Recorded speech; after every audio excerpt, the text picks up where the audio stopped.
The book of Deuteronomy, chapter 4, verse 13. And he declared unto you his covenant, which he commanded you to perform, even 10 commandments. And he wrote them upon 2 tables of stone. So what we want you to see here is that there was a covenant made with the children of Israel, the 10 commandments, which would be the word of the covenant. The word of the covenant. Now we're going to Nehemiah. We're going to Nehemiah, chapter 13, 29. I want you to pay attention to this. This is the book of Nehemiah, chapter 13, verse 29. It says, remember them, O my God, because they have defiled the priesthood. The priesthood dealt with the sacrifice. The priesthood dealt with the sacrifice and the covenant of the priesthood. So the priesthood was a covenant separate from the 10 commandments. The priesthood was a covenant separate from the 10 commandments and of the Levites, because it was given to the Levites. So we have the covenant which dealt with the word and the covenant that dealt with the sacrifice. Now watch this. Let's get the book of Psalms 119.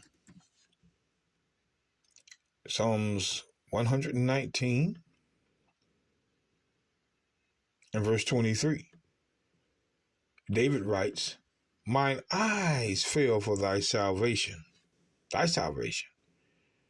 and for the word of thy righteousness. The word of thy righteousness. What was the word of righteousness?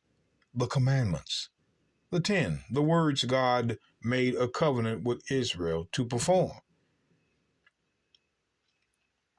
Now, when we go to Psalms, remember it says word of thy righteousness. We go to Psalms 51:18.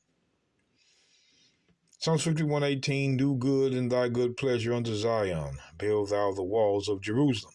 Then thou shalt be pleased with the sacrifices of righteousness. Okay, let's pause there. Well, let me go ahead and read and go back up. With burnt offering and whole burnt offering, which is the sin offering. The burnt offering is the sin offering. Then shall they offer bullocks upon thine altar. So I want you to pay attention. Let's go back up. Sacrifices of righteousness. Sacrifices of righteousness. So there was the word of righteousness and the sacrifice of righteousness. You see that? Sacrifice, righteousness. Sacrifice, righteousness. Both of them was called the law. The 10 Commandments was the law. The priesthood was the law. The Christians know this. They act like but that's the way it is when you are trying to deceive. Now, there's the word of righteousness and the sacrifice. But I want you to go with me to the book of Isaiah. The book of Isaiah.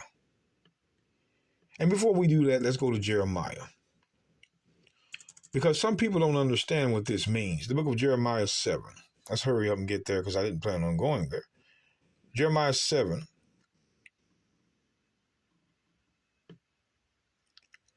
Verse 21. We're going to read on down. It says, thus saith the Lord of hosts, the God of Israel, put your burnt offerings, sin offerings, unto your sacrifices, and eat flesh. For I spake not unto your fathers, nor commanded them in the day that I brought them out of the land of Egypt concerning burnt offerings and sacrifices. He didn't speak about burnt offerings and sacrifices when we first came out of Egypt. Wait a minute. But this thing I commanded them, or this thing commanded I them, saying, obey my voice, and I will be your God, and ye shall be my people. And walk ye in all the ways which I commanded you, that it may be well with you. So notice, he said, I didn't speak about burnt offerings and sacrifices, which were the law, but that you obey my voice. Well, what was his voice? What was his voice? The book of Deuteronomy, real quick. I'm going to get to the fast one. Deuteronomy 13. What was his voice? What was his voice? Deuteronomy 13:18. when thou shalt hearken to the voice of the Lord thy God, the voice, to keep all his commandments, which I commanded thee this day, to do that which is right in the eyes of the Lord thy God. So to hearken to the voice was to keep the commandments. So God didn't speak to us about burnt offerings and sacrifices in the wilderness when we first came out of Egypt. It was just to obey the law, the written law. So there was a distinction to God from the written and the sacrifice. He did not consider them both the same, like Christians are trying to do. This is why when you go, now again, hearken unto the voice, which is the commandments. But I want to go to Isaiah 61. Isaiah 61 and verse 8. Here's what's going on in the time of Christ. For I, the Lord, loveth judgment. I hate robbery for burnt offering. There it is again. Robbery for sin offering. Robbery for sin offering. And I will direct their work in truth, and I will make an everlasting covenant with them. But notice the top. For I, the Lord, loveth judgment. He loves judgment. I hate robbery for burnt offerings. Let me show you that the priests, scribes, and Pharisees were doing this in the time of Christ. He says, I hate robbery for burnt offering. Let me show you how they did it. The book of Matthew 23:23.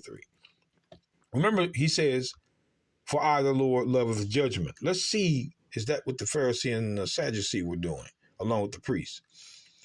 Matthew 23, verse 23. Christ says, woe unto you, scribes and Pharisees, hypocrites, sinners, for ye pay tithes of mint and anise and cumin, and have omitted the weightier matters of the law, judgment. See, remember, Isaiah 61 and 8 says, I love judgment. But the Pharisee, they omitted that. See, they omitted the weightier matters of the law, which was God's judgment and his mercy and faith. Those three come out of the word of the covenant. Those three come out of the word of the covenant, which is the word of righteousness, judgment, mercy, and faith. These ought ye to have done, and not to leave the other. The other was sacrifice undone. They had two jobs. They had to teach the people, and if the people sinned under their teaching, they could sacrifice in righteousness. This is what we want you to see. But see, the Pharisee omitted judgment, meaning they let the people be in sin and took the sacrifice like they do today in the Sunday Christian church. Bring us the tithes. That's why the Bible says in the book of Matthew 5,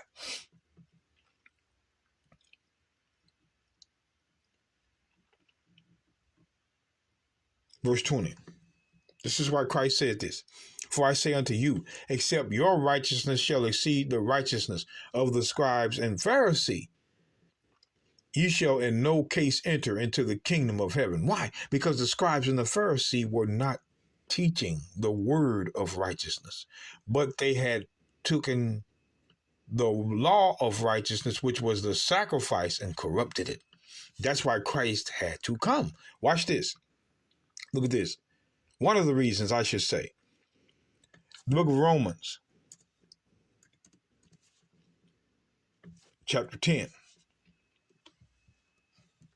That's why it says, for they is the scribes and Pharisees, being ignorant of God's righteousness and going about to establish their own righteousness, have not submitted themselves unto the righteousness of God, which was the written law, which was the written word of righteousness.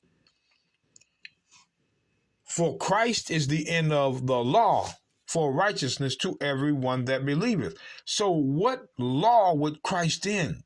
Would he end the word of righteousness or the sacrifices of righteousness? Matthew 27:51 says the curtain of the temple was rent in twain, not the 10 commandments. You Christian pastors, you're doing this to